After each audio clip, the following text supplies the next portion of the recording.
특별 새벽 기도가 시작되고 또 여러분이 이렇게 새벽에 나오셔서 감사합니다.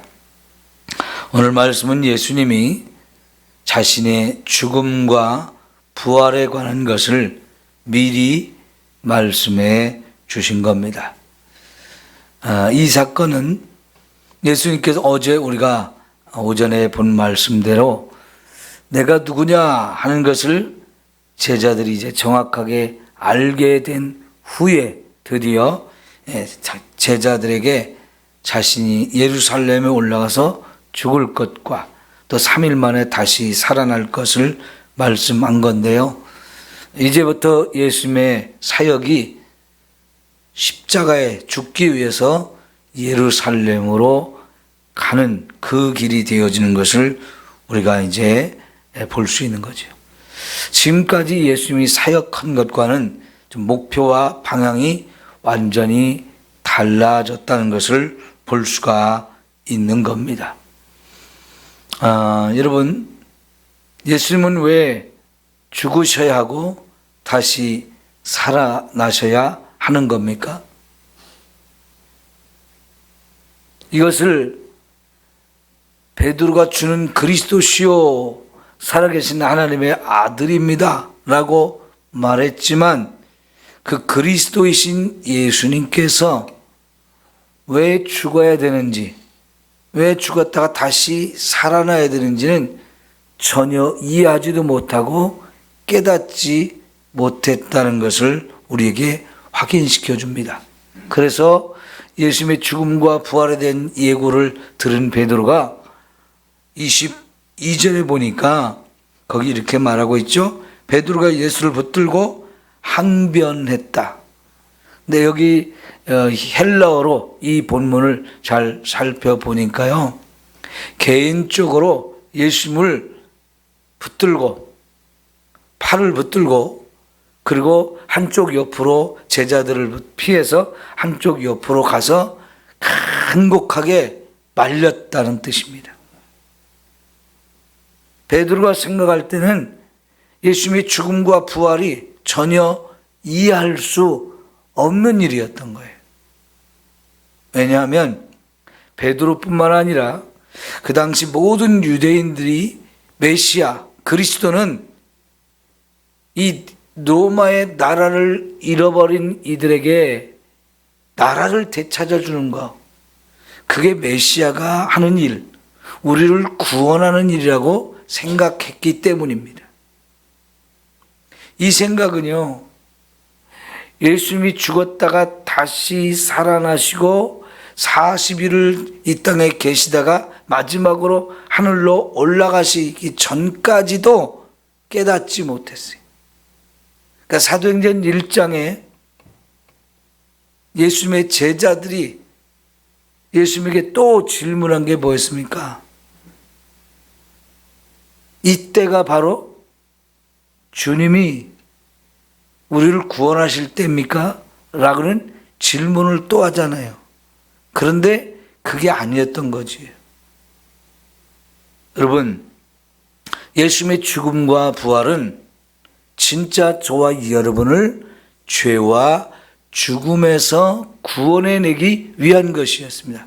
이게 메시아가 오신 가장 중요한 이유인 겁니다. 이 일을 해야만, 십자가의 주님이 죽고 또 다시 부활해야만 우리의 죄 문제, 죽음의 문제를 해결할 수 있고, 그것이 진짜 메시아인 예수님께서 오셔서 할 수 있는, 예수님만 할 수 있는 일이고, 그래야 진짜 우리의 구원자가 되어지는 거지요. 그러니까 예수님의 죽음과 부활은 어느 날 갑자기 돌발적인 상황으로 예수님이 죽은 것도 아니고요. 예수님이 죽었다가 의도적으로 다시 살아나는 그런 게 아니에요. 이것은 창세기 3장에 우리 인간이 죄를 짓고 난 다음부터 하나님이 우리에게 가르쳐 주셨던 그것이 성취되는 거란 말이죠.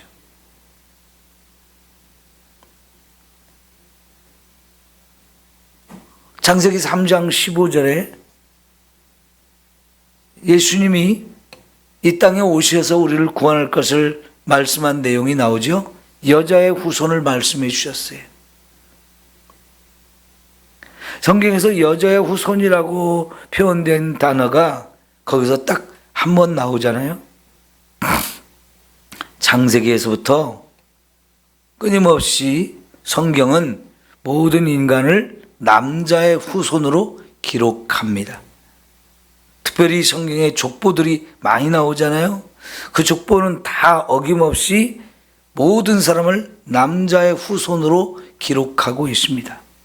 그런데 창세기 3장 15절에서 유일하게 여자의 후손을 약속해 주잖아요. 여자의 후손은 바로 예수님을 의미하는 거고, 그분이 이 땅에 와서 뱀의 머리를 밟아 버린다고 말씀을 하시잖아요.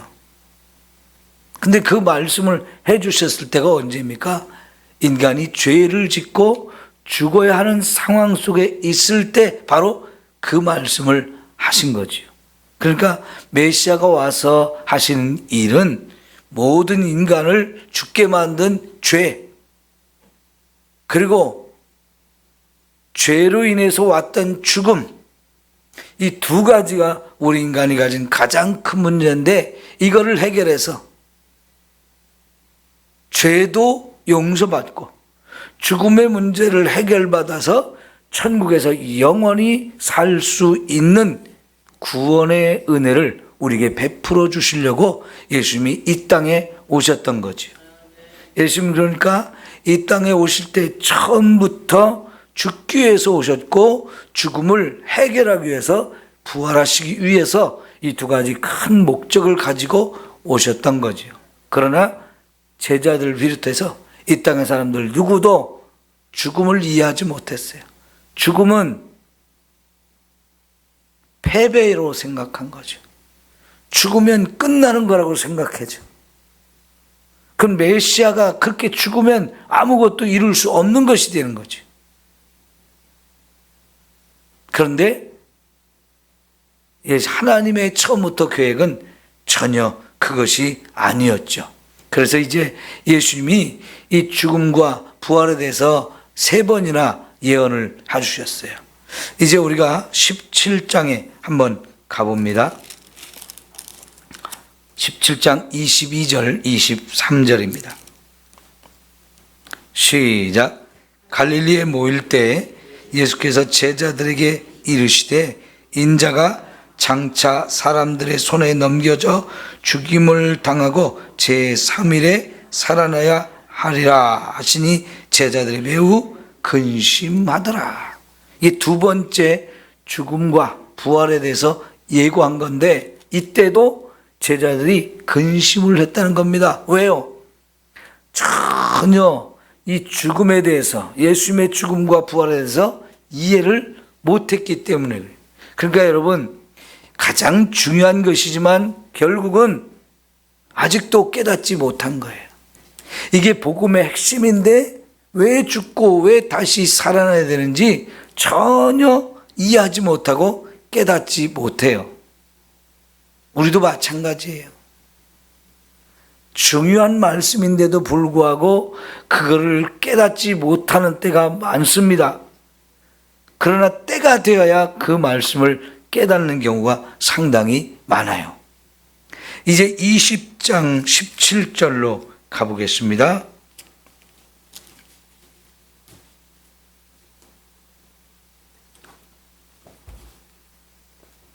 시작.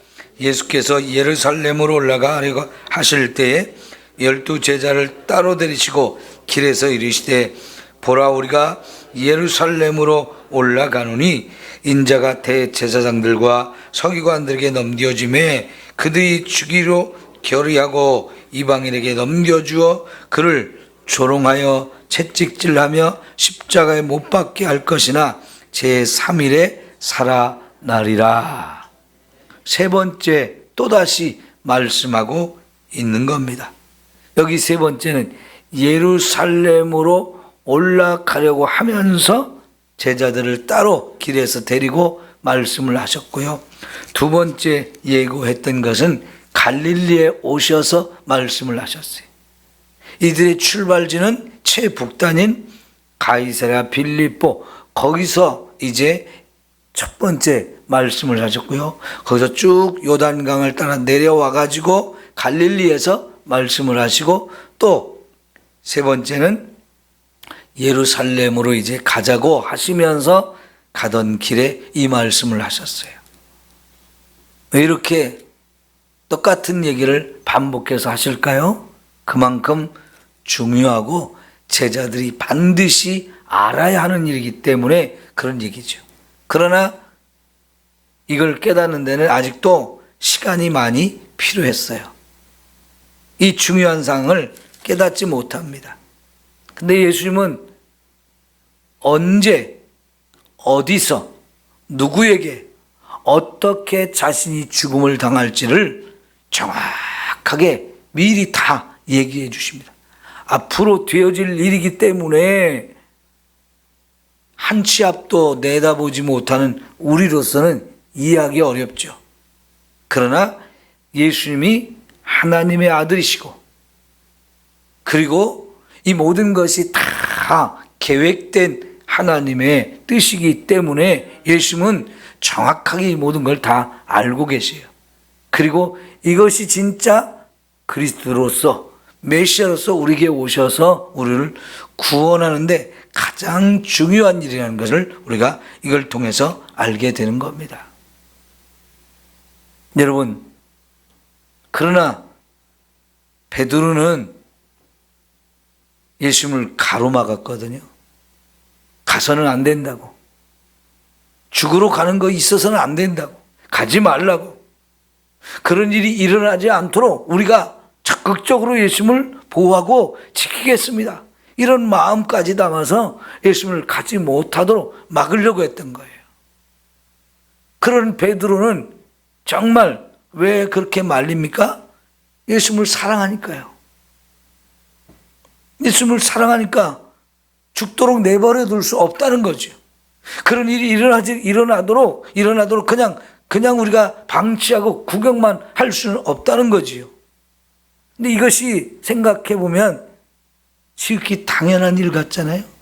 그런데 여러분 23절에 보니까 예수님이 베드로를 향해서 뭐라고 말씀하세요? 사탄아 물러가라고 그러죠. 그런 베드로의 마음이 사탄에 의해서 지금 쓰임받고 있는 상황이라는 것을 말씀하고 있어요.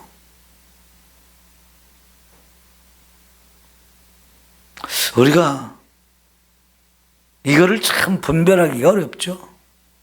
나는 정말 주님을 위해 사는 것 같은데 이게 결국은 사탄에게 내가 조롱당하고 있고 사탄에게 지금 도구로 쓰임받고 있다는 사실을 우리가 분별하기가 어렵습니다.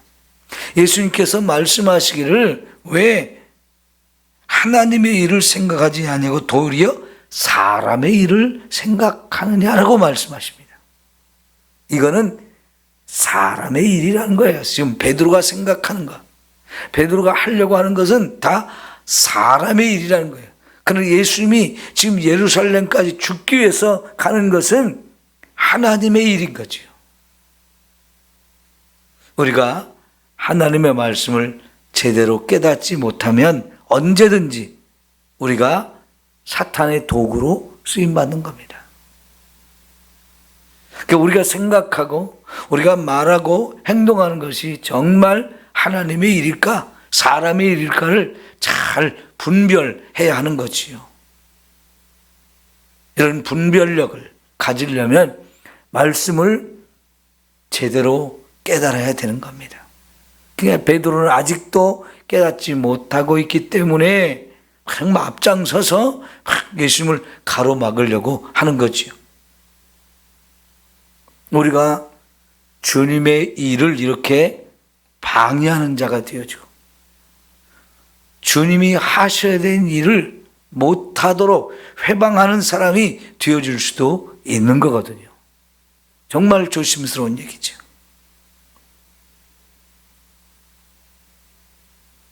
주님이 하셔야 되는 일을 우리가 좀 제대로 깨달아야 되는데,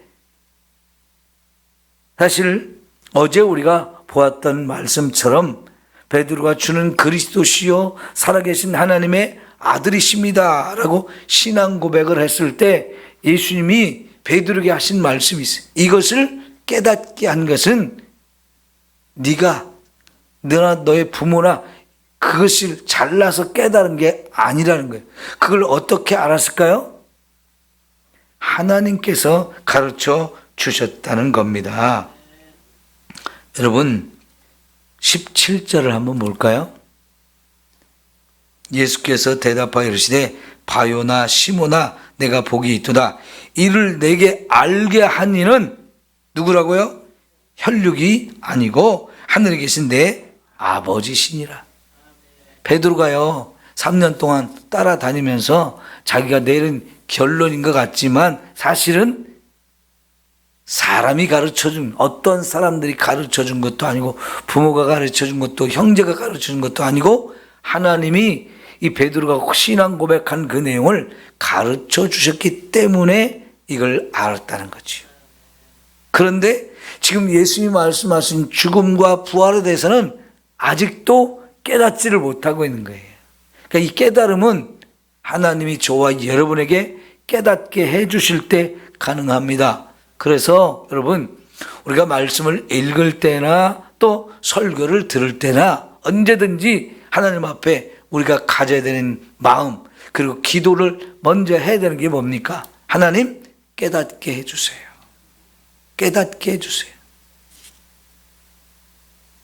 성경은 감추어진 보화입니다. 감추어진 보화. 이 감추어진 보화가 우리 눈에는 보이지도 않고 들리지도 않아요. 그래서 보기는 보았는데도 못 본 것 같고 듣기는 들었는데도 듣지 못한 것 같이 돼가지고 깨닫지 못한다는 거예요. 근데 이것을 진짜 보아야 되고 진짜 들리는 것은 하나님께서 눈을 열어주시고 귀를 열어주실 때 그게 보이고 들려져서 드디어 마음으로 깨닫게 되어지는 거거든요. 거기다 빛을 쫙 비춰주는 거, 이게 바로 계시라는 뜻이고 조명이란 말로 표현합니다. 하나님이 우리에게 계시를 해주시고 쫙 빛을 비춰서 딱 여기 어둠 속에 감추어진 보화가 여기 있구나 하고 빛을 딱 비춰줘서 우리에게 보여주실 때 이게 깨달아지는 거죠. 여러분 정말 이런 은혜를 하나님이 우리에게 허락하시기를 소망합니다. 그래서 우리도 죽는 것, 고난받는 것 이런 거를 두려워하면 안 되는 거예요. 사실 죽는다는 거 베드로가 두려워하고 그거는 끝난 거고 그거는 실패이고 그거는 너무나 어려운 일로 생각하는 거예요. 그러나 여러분 이 신앙의 진리가 여기에 있어요. 고난 없이는 영광도 없는 겁니다. 고난이 없으면 영광이 없어요. 영광은 고난과 함께 옵니다. 복음과 함께 고난을 받으라고 바울이 디모데에게 이렇게 가르쳤던 이유가 거기에 있어요. 진짜 복음은 고난 속에서 이루어지거든요. 우리가 정말 참 믿음은 이 땅에서 이 믿음 때문에 여러 가지 얼마든지 고난을 받을 수 있는 것이고 그걸 두려워하는 우리가 아니고 피하고 도망가는 게 아니고 그거를 감당하고 견디고 인내하면서 결국은 그걸 뛰어넘어 오시는 영광을 누리는 겁니다. 우리 신앙생활할 때 고난을 두려워하지 맙시다. 그거 무섭다고 도망가는 자가 아니라 오히려 그걸 기쁨으로 받아들이고 감사함으로 감당하면서 영광을 누리는 우리 모두가 되기를 축원합니다. 기도합니다.